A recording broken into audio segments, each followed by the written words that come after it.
ધોરણ 2 ની અંદર ગુજરાતી સંપુટમાં બીજો પાઠ છે મેળાની મજા। એની અંદર સરસ મજાના ગીત છે। એમાં પહેલું ગીત છે બાળક બોલે અને બીજું છે દાદાનો ડંગોરો।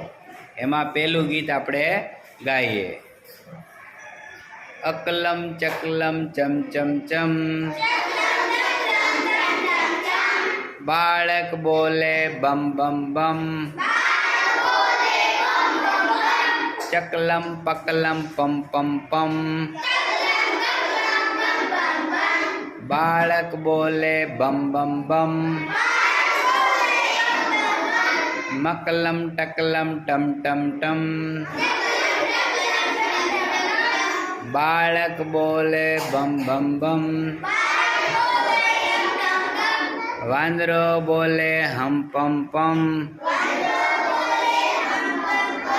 કાગડો બોલે કમ કમ કમ, બાળક બોલે બમ બમ બમ,